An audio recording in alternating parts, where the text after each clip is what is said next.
A gente vai iniciar agora fazendo a leitura para fazer a nossa oração. Nós vamos ler o Fonte Viva, do médium Chico Xavier, e as explicações do Espírito Emmanuel. Vamos a uma lição aqui do Fonte Viva, que é a lição número 86, e a pergunta assim: estás doente? E a passagem está no Evangelho do Tiago, do apóstolo Tiago, o capítulo 15, o versículo 16, e diz assim: e a oração da fé salvará o doente, e o Senhor o levantará. Tiago, capítulo 5, versículo 15. E Emmanuel explica. O que o Emmanuel diz aqui? Vamos ler. Todas as criaturas humanas adoecem, todavia são raros aqueles que cogitam da cura real. Se te encontras enfermo, não acredites que a ação medicamentosa através da boca ou dos poros te possa restaurar integralmente. O comprimido ajuda, a injeção melhora, entretanto, nunca te esqueças de que os verdadeiros males procedem do coração. A mente é fonte criadora. A vida, pouco a pouco, plasma em torno de teus passos aquilo que desejas. De que vale a medicação exterior se prossegues triste, acabrunhado ou insubmisso? De outras vezes, pedes o socorro dos médicos humanos ou de benfeitores espirituais, mas ao surgirem as primeiras melhoras, abandonas o remédio ou o conselho salutar e voltas aos mesmos abusos que te conduziram à enfermidade. Como regenerar a saúde se perdes longas horas na posição da cólera ou do desânimo? A indignação rara, quando justa e construtiva, no interesse geral, é sempre um bem. Quando sabemos orientá-la em serviços de elevação, contudo, a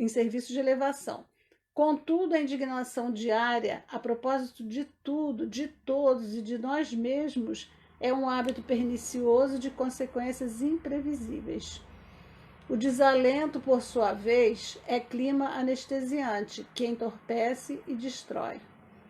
E que falar da maledicência ou da inutilidade com as quais despendes tempo valioso e longo em conversação infrutífera, extinguindo as tuas forças?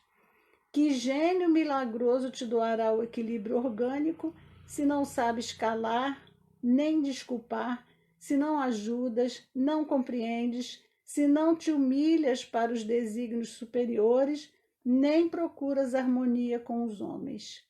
Por mais que se apressem socorristas da terra e do plano espiritual em teu favor, devorarás as próprias energias, vítima imprevidente do suicídio indireto. Se estás doente, meu amigo, acima de qualquer medicação, aprende a orar e a entender, a auxiliar e a preparar o coração para a grande mudança. Desapega-te de bens transitórios que te foram emprestados pelo poder divino, de acordo com a lei do uso. Lembra-te de que serás agora ou depois reconduzido à vida maior, onde encontraremos sempre a própria consciência. Foge à brutalidade. Enriquece os teus fatores de simpatia pessoal pela prática do amor fraterno. Busca a intimidade com a sabedoria pelo estudo e pela meditação. Não manches teu caminho, serve sempre, trabalha na extensão do bem, guarda a lealdade ao ideal superior que te ilumina o coração e permanece convicto de que, se cultivas a oração da fé viva em todos os teus passos, aqui ou além, o Senhor te levantará. Assim seja, que nesse momento, Senhor, que iniciamos agora, esse momento de estudo, possamos juntos, nós daqui, vocês da sua casa e a espiritualidade maior, com a permissão de Deus, abraçar a todos nós, nos envolver no compromisso, na tarefa da palavra. Que a tua misericórdia, Senhor, se estenda sobre todos nós, sobre todos os lares que a gente busca em pensamento agora, e nessa hora, Senhor, te pedimos a tua proteção para iniciarmos o estudo dessa noite. Em teu santo nome, Senhor. Graças e que a tua misericórdia esteja conosco. Nosso tema hoje é Olhai os pássaros do céu. Está no Evangelho segundo o Espiritismo, capítulo 25, e os itens de 6 a 8. Aí o que a gente vai fazer? Nós vamos aqui falar de Mateus. Vamos ler aqui Mateus, que essas passagens que estão aqui nesse capítulo 25 do Evangelho segundo o Espiritismo, elas estão no Evangelho de Mateus. Eu vou ler primeiro os versículos 19 a 21, para dar algum destaque para alguns temas que eu julguei bastante interessantes. Diz assim, o primeiro versículo 19: Não ajunteis tesouros na terra, onde a traça e a ferrugem tudo consomem, e onde os ladrões minam e roubam. Mas ajuntai tesouros no céu, onde nem a traça nem a ferrugem consomem, e onde os ladrões não minam nem roubam. Esses versículos a gente está muito familiarizado com eles, né? A gente que estuda a doutrina sempre, a gente termina o Evangelho, começa de novo, termina o Evangelho. Nas casas espíritas, no culto do Evangelho no lar, a gente tem o hábito de terminar e começar. E aí tem algumas coisas que às vezes passam assim rápido, a gente não faz uma reflexão profunda, né? E aí o próximo versículo, que é o versículo 21, aí vem assim, Jesus fala para você não juntar tesouro na terra. Mas por quê? Olha como é que ele arremata lindamente. Ele diz assim, porque onde tiver o vosso tesouro, onde estiver o vosso tesouro, aí também estará o vosso coração. Isso dá tema para todo um estudo, né?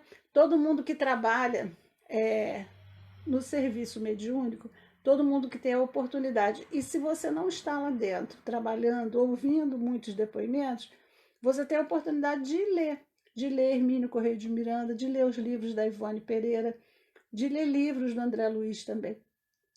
Cada um de nós que está aqui temporariamente na Terra vai ter que sair, porque isso é passageiro. Essa brincadeira que a gente faz, tudo passa, tudo é passageiro, tudo passa realmente, inclusive o tempo que a gente está aqui. O tempo que a gente tem aqui, ele vai passar. E aí, o que a gente tem que perguntar para a gente? O que eu estou fazendo do meu tempo? O que é que eu estou fazendo com as possibilidades que eu tenho recebido? Porque todos nós recebemos inúmeras possibilidades de trabalho, inúmeras possibilidades de desenvolver potenciais do espírito.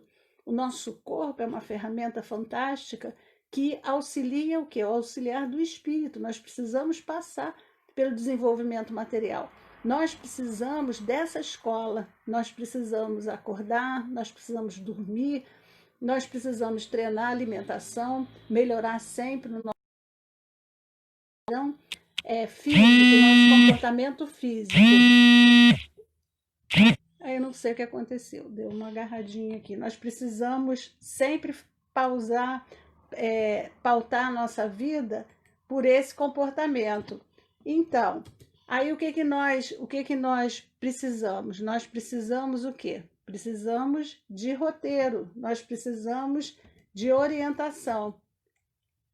E aí, essa orientação está onde? Está no Evangelho, está no roteiro que Jesus passou para a gente. Mas não foi só Jesus que passou um roteiro para a gente. Nós temos aqui na introdução do Evangelho segundo o Espiritismo, na introdução, e a gente que gosta de ler, olha só, o item 4 da introdução, o que o item 4 da introdução diz? Fala de Sócrates e Platão, precursores da ideia cristã e do Espiritismo. Mas para que falar deles agora?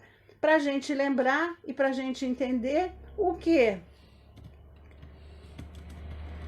Que a gente não está sozinho e que nunca, em todo tempo, sempre em todo tempo. Lá no item 4 da introdução, Kardec faz um estudo sobre Sócrates e Platão, colocando eles como precursores da doutrina espírita e precursores do cristianismo. O que isso significa? Significa que a humanidade, em todos os tempos, teve roteiro. Sempre teve um roteiro, sempre teve um direcionamento. certo? Sempre, sempre. Nunca faltou em tempo nenhum, em nenhuma civilização, nunca faltou o amparo, o roteiro. Jesus enviou sempre seus emissários. Jesus é o governador querido do planeta. Ele sempre enviou os emissários para quê? Para direcionar, para alavancar o progresso, para ajudar aquelas comunidades. Cada comunidade tem aqueles espíritos responsáveis e que vão lá e que ajudam e que auxiliam, vêm cumprir suas tarefas, porque precisam também progredir, auxiliando o desenvolvimento e o progresso daqueles que estão ali perto deles, certo? Então tá, lá estava assim. Aí olha só, onde estiver o vosso tesouro, aí estará também o vosso coração. Vou voltar onde eu queria, que era encerrar, fechando com essa frase. Nós assistimos, nós também lemos nesses livros que eu tinha comentado, livros da Ivone, livros do André Luiz, do Hermínio Correia de Miranda, livros que ele descreve, trabalhos mediúnicos, muito interessantes os livros do Hermínio, situações, o céu e o inferno também, situações onde os espíritos que desencarnam relatam as suas dificuldades em entender a vida nova que estão levando, que é a vida para onde voltaram, que é o mundo maior, relatam essas dificuldades. Por que eles relatam essas dificuldades? Por causa dos objetivos que eles estabeleceram quando estavam vivos, entre aspas, né? Ligados a um corpo físico, vivendo uma vida física, passando esse momento, sem meditar, sem reflexionar sobre a brevidade do tempo que nós passamos aqui. Porque por mais que a nossa existência se prolongue, podemos chegar aos 80, 90, podemos chegar a 100. Por mais que esse tempo se prolongue, ele vai terminar. Então, é uma viagem que nós estamos fazendo, que nós sabemos que ela teve início, que foi quando nós desembarcamos aqui na Terra, lá no primeiro chorinho lá, depois que saímos da barriga da mamãe, mas nós temos um prazo de validade. A gente já vem com carimbinho lá do prazo de validade. Um dia aquele prazo termina e você tem que voltar. Mas aí, onde a gente deixou aqui na Terra o nosso tesouro, onde a gente cultivou tesouros, o nosso coração fica ali. Se o nosso tesouro que nós cultivamos foram tesouros afetivos, se nós construímos relações amorosas, relações de fraternidade, de solidariedade, de bondade, de justiça também, se nós formos justos no nosso comportamento, se nós somos éticos, se nós sabemos nos comportar de acordo, se nós nos esforçamos, né? Saber é um pouco de ousadia. Se nós nos esforçamos para ter um comportamento ético, um comportamento digno, se nós fazemos esses esforços, e aí a gente vai estabelecendo relações verdadeiras, relações duradouras, relações que vão extrapolar o plano físico. Elas vão nos acompanhar para a eternidade. Nós não vamos ficar submetidos ao momento, à situação exterior que nós estamos vivendo. As situações exteriores, as situações materiais que nós precisamos vivenciar aqui no plano físico, elas são todas necessárias, porque o trabalho é necessário, o estudo é necessário.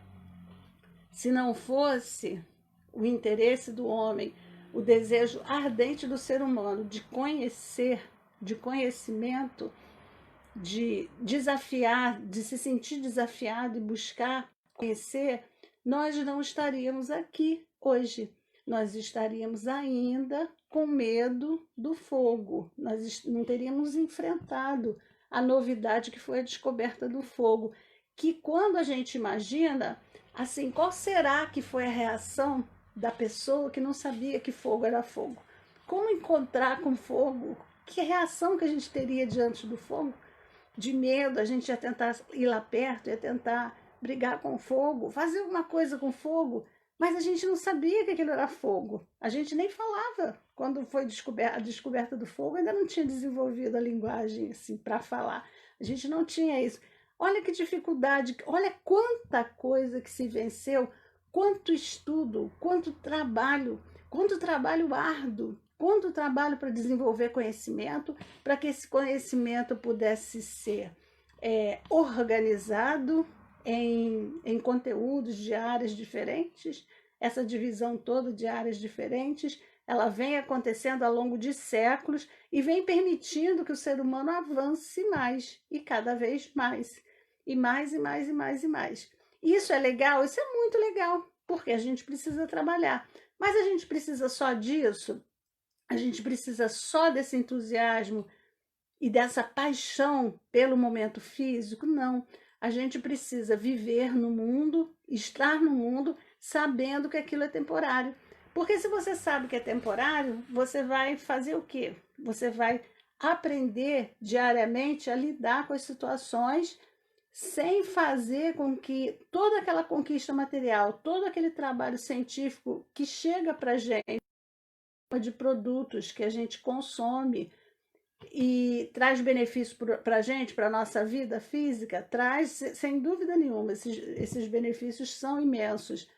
Mas a gente vai aprender que aquilo ali são só coisas que vale mais o que tem dentro das pessoas, que vale mais o ser humano construir relações com as pessoas, e relações que sejam duradouras, naturalmente, né?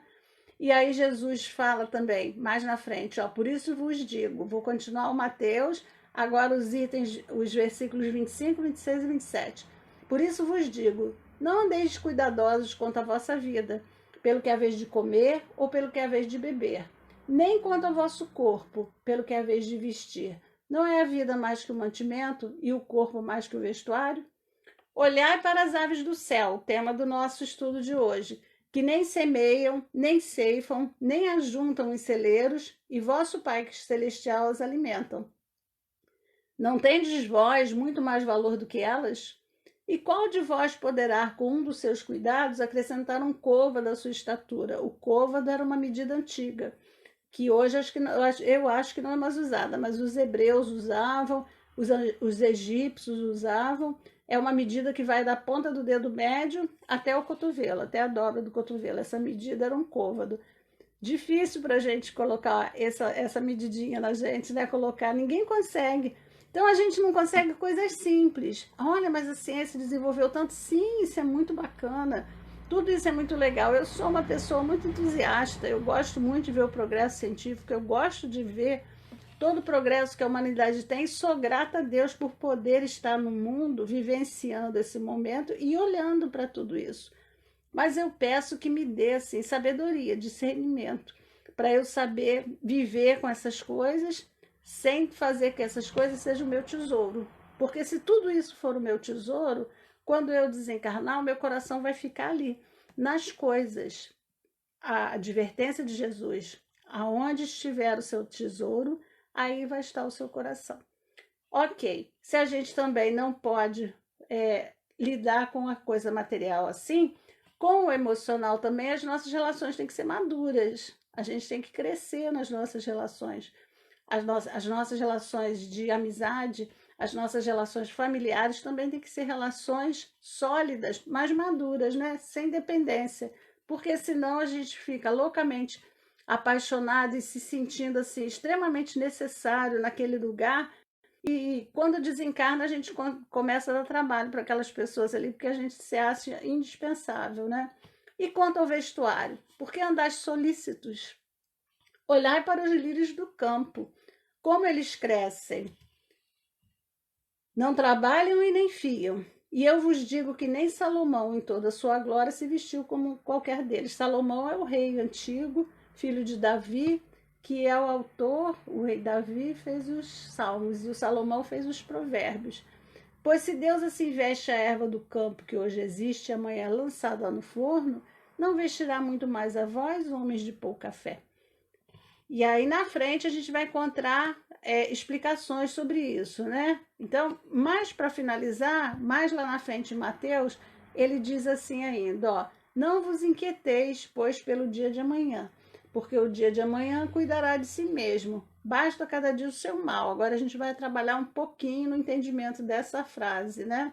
Porque quando Jesus diz, basta cada dia o seu mal, não quer dizer com isso que ele está negando a previdência. E é isso que está claro no Evangelho. Essas ideias não são minhas, são ideias da compreensão que estão aí, na lição que a gente está estudando. Não nega a previdência. O que é a previdência? É você planejar, é você desenvolver um projeto para a sua vida, para resolver suas dificuldades, para a sua vida material. A nossa vida material não pode ser jogada, não pode ser largada, tem que ter uma organização, tem que ter um planejamento, tem que ter método, tem que ter uma organização. Sem organização a gente não destrambelha, não faz nada. Nenhum projeto seu vai para frente, precisa de um mínimo de organização.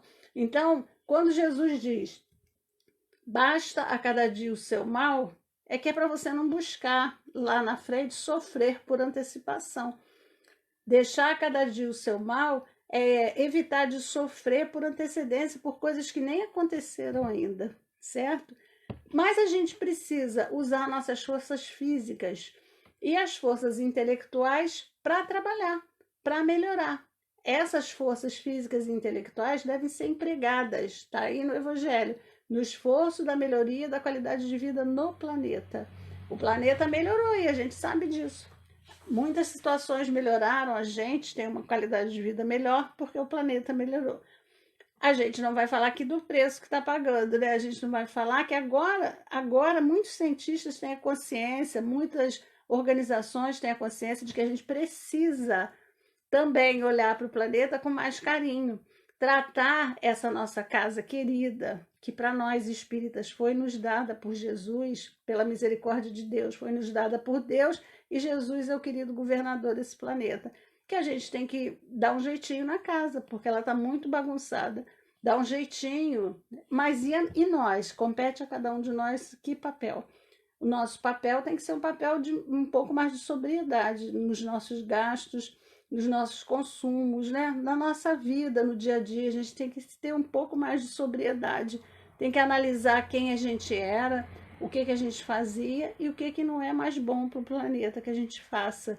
Não é virar um eco chato, ficar perturbando as pessoas o tempo todo, não é isso, mas um pouco de equilíbrio, analisar bem se coisas que a gente vai fazer são realmente necessárias, se a gente pode deixar aquilo para depois, ou se nem precisa fazer. Tem coisas que a gente nem precisa de tanta coisa, né? Então, mas o trabalho ele é incessante. Aí eu fui lá buscar uma passagem de Jesus que também lembra isso pra gente, ó. No Evangelho de João, capítulo 5, versículo 17, Jesus diz assim: meu pai continua trabalhando até hoje e eu também estou trabalhando. Então, trabalhar é sempre. Tem esse negócio aqui, eu vou lutar, vou passar essa minha luta aqui na Terra, depois eu quero uma folga, depois não quero saber disso, não tem isso. A gente trabalha bastante. No livro, eu acho que é Conduta Espírita ou Sinal Verde, não sei. André Luiz fala, eu nunca me esqueço disso, porque eu sempre brinco com as pessoas que estão junto comigo. Quando a gente resolve um problema, André Luiz diz assim, quando terminar um problema, aguarde outro, porque o outro está ali na fila. São situações que a gente precisa viver e quando a gente não vivencia bem, a gente vai repetindo até que aprenda a tirar uma boa lição daquela experiência que a gente está vivendo. O canal que eu gosto de assistir, que eu sigo no YouTube, que eu falei com vocês no outro estudo, que é Nova Acrópole, a professora de filosofia, ela fala bem isso. É tão legal a gente ouvir pessoas que sabem, porque ela é professora universitária, ela dá aula há muito tempo. Mas é muito legal ouvir um professor falar de filosofia de um jeitinho que a gente entende bem. Então ela diz exatamente isso. Olha, experiências que você não passa bem por elas, elas vão ser repetidas na sua vida. Nós temos esse conhecimento aqui na doutrina, mas buscando também o conhecimento em outros setores, porque a gente também não pode passar o tempo só estudando a doutrina espírita, que é muito bom, mas a gente precisa abastecer também, né, o nosso espírito com outras fontes que são necessárias. E aí na pergunta 674, Kardec pergunta, a necessidade do trabalho é lei da natureza? E os espíritos respondem, o trabalho é lei da natureza, por isso mesmo que constitui uma necessidade. E a civilização obriga o homem a trabalhar mais, porque ele aumenta as necessidades e os gozos. Então, olha só, quando o ser humano vivia como nômade, caçava, pescava, não plantava ainda. Ele era nômade, acabava o alimento naquela região, ele mudava para outra. Até que resolveu se estabelecer, começou a agricultura, essa história que todo mundo conhece. Depois disso, muitas águas rolaram, muito tempo se passou, até vir a primeira Revolução Industrial, até chegarem as maquininhas a vapor depois, tudo isso levou ao quê? Levou ao progresso. E esse progresso não parou mais. Só que esse progresso também aumentou as necessidades, né? Tipo a gente, ó, é uma necessidade necessária. A gente adora necessidade necessária, foi ótimo. É uma necessidade que a gente não dá para abrir mão, que é ter máquina de lavar roupa, né? Porque é um serviço pesado, é muito pesado. Eu já lavei roupa na mão, a minha mãe lavava roupa na mão. Há bastante tempo que ela não lava naturalmente, né? Mas ela lavou quando a gente era pequena, eu lembro disso, a gente via, a gente ajudava a torcer roupa. Quando tinha cobertas grandes, a gente pegava de um lado, ela colocava a gente, torce para lá, torce para cá, a gente colaborava com isso. Mas é um trabalho pesado. Então, olha só, mas é crime você querer ter a máquina de lavar de jeito nenhum, querer ter conforto de jeito nenhum. Você só não pode fazer disso o objetivo principal da sua vida. Porque por trabalho só deve entender as ocupações materiais? Olha só, pergunta 675. Por trabalho só se deve entender as ocupações materiais? Os espíritos respondem não. O espírito trabalha assim como o corpo. Toda ocupação útil é trabalho. Toda ocupação útil é trabalho. Leitura é trabalho. Quando você está estudando, é trabalho. Quando a gente vai à casa espírita, a qualquer templo religioso, quando você vai para lá, imbuído daquela boa vontade de querer colaborar na reunião mediúnica, seja na reunião também de conversa, não é? Na reunião de estudo, é trabalho, é o momento que o espírito trabalha. E de noite, quando a gente dorme? André Luiz conta, Manuel Filomeno de Miranda conta, Ivane conta, os espíritos trabalham. Então, se a gente procura ter um bom dia, a gente também vai ter uma boa noite de trabalho, né? Um dia ocupado, enquanto o corpo repousa, seu espírito trabalha, estuda, visita pessoas queridas. A vida é muito, muito assim, especial, é muito fantástica, é muito grandiosa. A gente não consegue ainda explorar tudo aquilo que tem para a gente explorar, todo o conhecimento que a gente precisa. E aí Kardec pergunta na 676, por que o trabalho se impõe a um homem? Por que eu estou falando de trabalho? Porque Jesus falou lá atrás, eu trabalho, meu pai também. Mas por que a gente está falando disso? Porque o trabalho leva a gente ao progresso.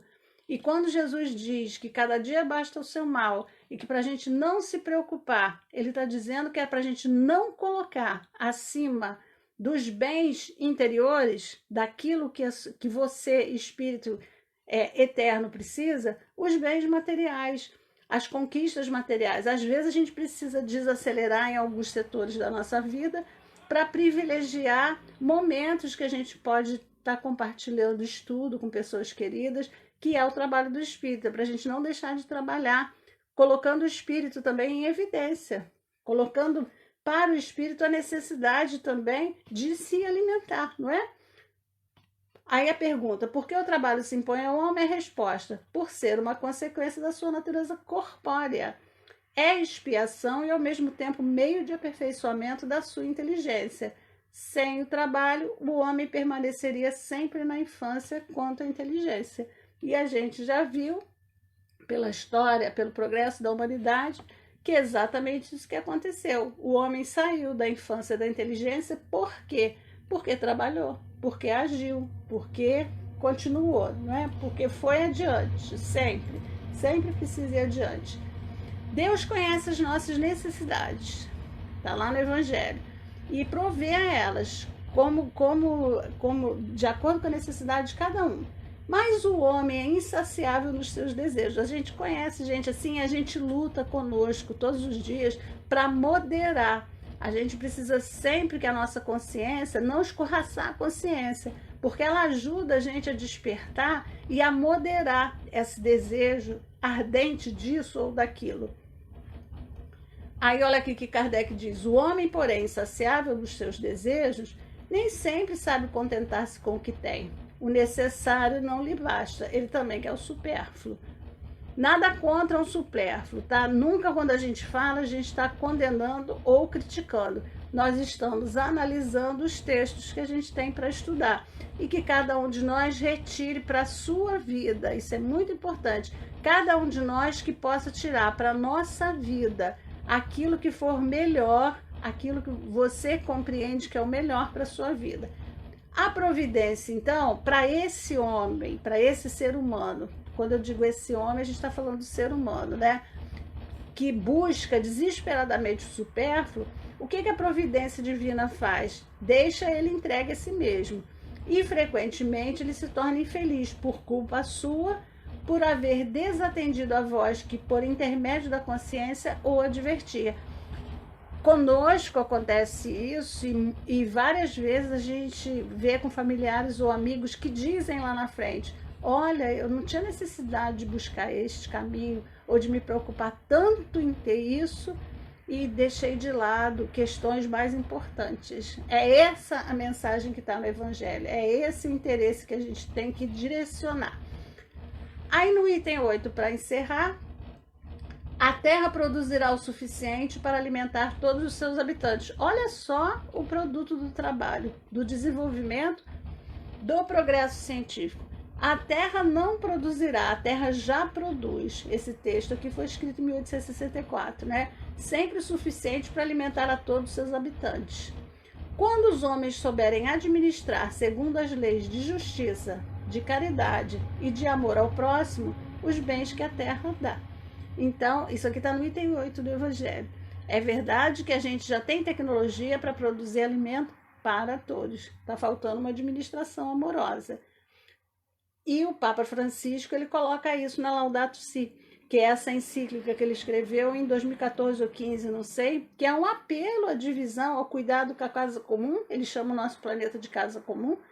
E eu tenho feito cursos, né, alguns cursinhos que a gente tem feito por conta dos estudos que a gente está fazendo, e alguns cursos tem um professor que trata muito sempre da Laudato Si. Laudato Si quer dizer louvado seja, que é uma canção do Francisco de Assis, lá de mil não sei quanto lá atrás, esqueci a data, eu tinha até lido sobre, que é a introdução dessa encíclica do Papa, que é o cuidado com a casa comum. E no cuidado com a casa comum, ele descreve cuidados que tem que ter com o ser humano, cuidados que tem que ter para dividir, para acabar com a pobreza, para alimentar todo mundo, para dar para as pessoas, em todos os cantinhos do planeta, o que for necessário.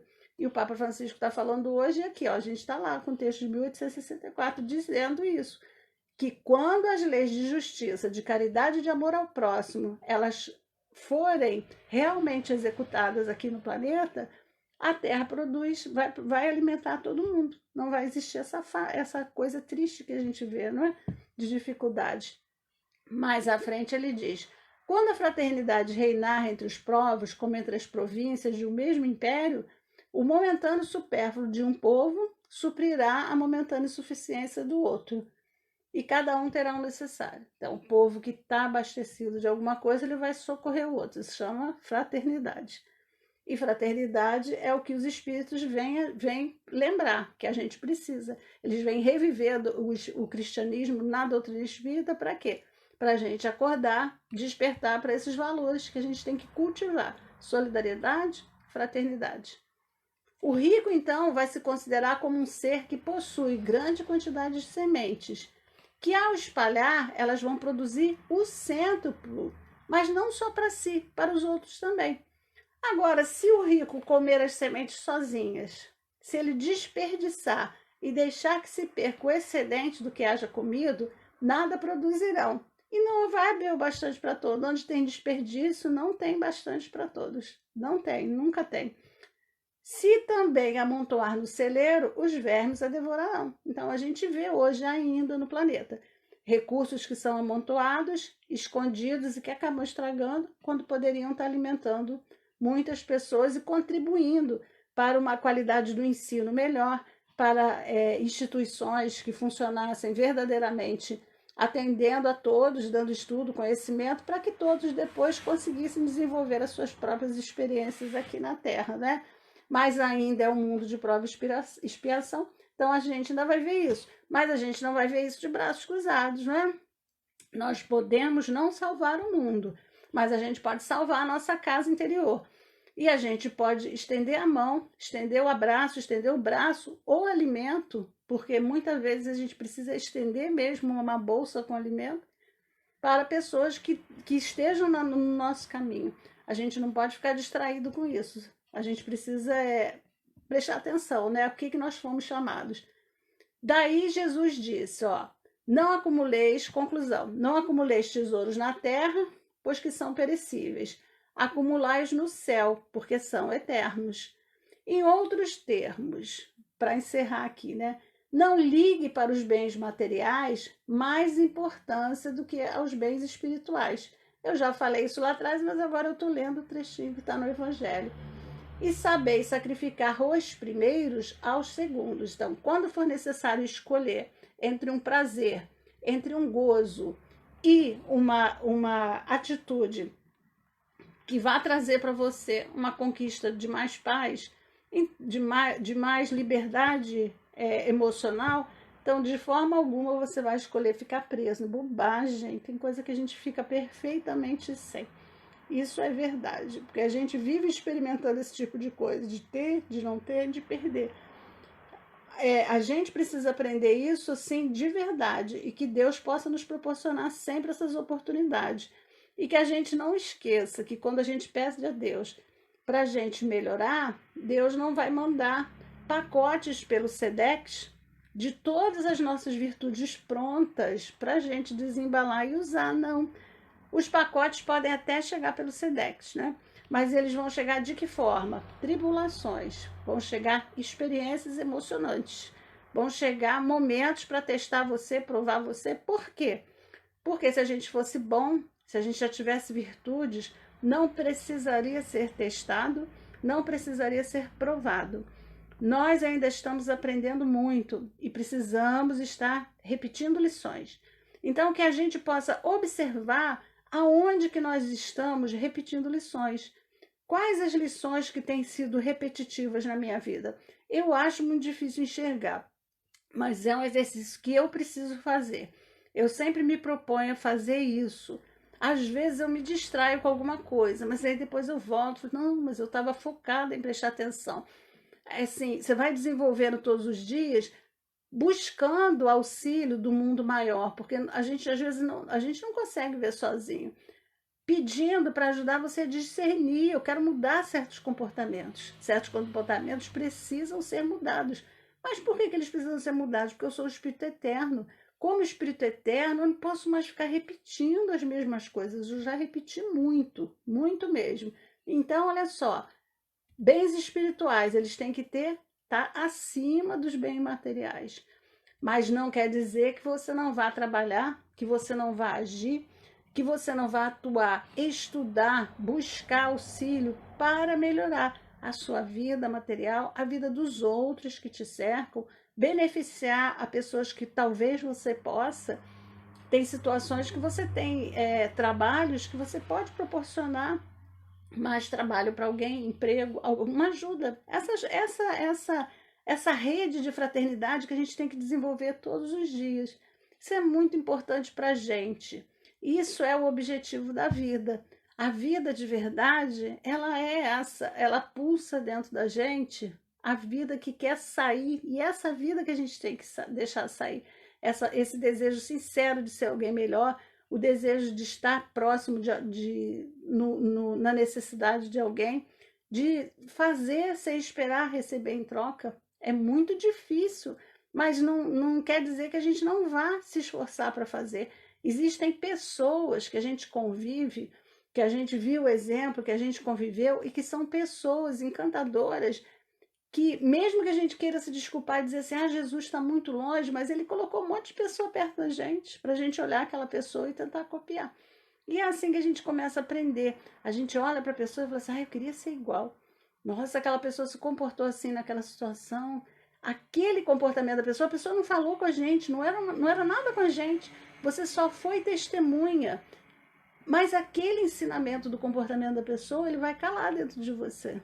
e você vai querer ser igual. Quando eu crescer, quero ser igual. Então vamos nos esforçar para crescer. E agora a gente vai encerrar agradecendo a Deus a oportunidade. Eu vou colocar uma música muito bonita aqui, vou ler a tradução da letra, mas não foi eu que fiz a tradução não, porque o meu inglês é muito quadradinho.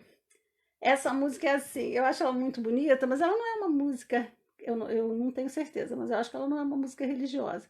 Eu vou colocar aqui o André Rieu tocando violino e vou ler pausadamente a letra dela, pensando, quando eu leio essa letra, eu fico pensando em Jesus. Eu fico pensando, falando como se eu estivesse falando com ele, que ele me levanta. A música chama You Raise Me Up. Você me levanta. Eu acho a letra muito linda e eu coloquei isso aqui hoje para a gente ver assim, ó. A gente tem um cancioneiro espírita, tem músicas maravilhosas, mas a gente também pode ver, pode ouvir, pode se beneficiar espiritualmente de outras coisas bonitas que existem no mundo. O mundo é cheio de coisas maravilhosas. Aí eu vou colocar aqui para a gente ouvir, para a gente ir se preparando para encerrar. Que essa música amorosa possa tocar nossos corações, né? Violino legal. E que a gente possa, juntos, nos envolvermos nessa atmosfera de amor. Você me levanta. Quando estou triste e toda a minha alma tão cansada, quando problemas vêm e sobrecarregam o coração, então eu me acalmo, aguardando no silêncio, até você vir e sentar-se um tempo comigo. Você me eleva até eu estar sobre as montanhas. Você me eleva para andar sobre tempestuosos mares. Eu sou forte quando estou sobre os seus ombros. Você me eleva mais do que eu posso conseguir.